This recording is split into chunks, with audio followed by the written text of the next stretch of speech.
विदा होते समय बस एक यही आवाज सुनाई दे रही थी, भाई साहब आप परेशान न हो, मुक्ति को हम बहू नहीं बेटी बनाकर ले जा रहे हैं। धीरे धीरे सुबह हुई और गाड़ी एक सजे हुए घर के सामने जा रुकी और जोर से आवाज आई, जल्दी आओ बहू आ गई। सजी हुई थाली लिए एक लड़की दरवाजे पर थी। ये दीदी थी जो स्वागत के लिए दरवाजे पर थी और पूजा के बाद सबने एक साथ कहा, बहू को कमरे में ले जाओ। मुक्ति को समझ में नहीं आया, कुछ घंटों पहले तो वे बेटी थी, फिर भी अब कोई बेटी क्यों नहीं बोल रहा। कहानी में आगे बढ़ने से पहले मैं आपसे कहूँगा कि आपने अभी तक हमारे चैनल को सब्सक्राइब नहीं किया है तो तुरंत सब्सक्राइब कर लें और वीडियो अच्छी लगे तो पूरा ज़रूर देखिए। बहू के घर से फ़ोन है, बात करा दो। फ़ोन पर माँ थी। माँ ने कहा, कैसी हो बेटा? मुक्ति ने कहा, ठीक हूँ माँ।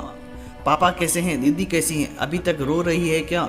माँ ने कहा, सब ठीक है, तुम्हारा मन लग रहा है ना? मुक्ति ने कहा, हाँ माँ लग गया।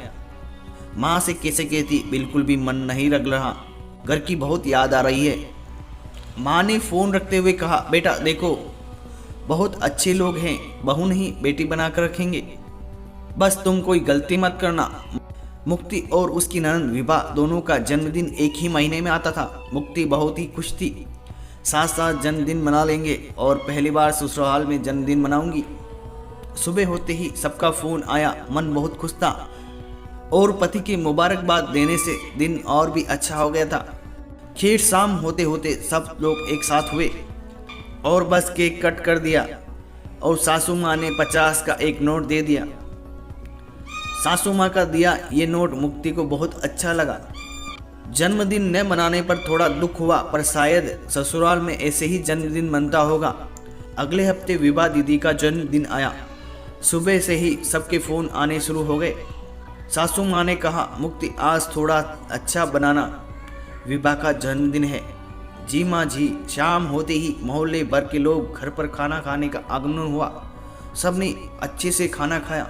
सासू माँ ने विभा को 1000 का नोट देते हुए कहा, बिटिया तुम्हारे कपड़े अभी उधार रहे। मुक्ति इस प्यार को देखकर मुस्कुरा रही थी कि पड़ोस की काकी ने पूछ लिया, बहू तुम्हारा जन्मदिन कब आता है?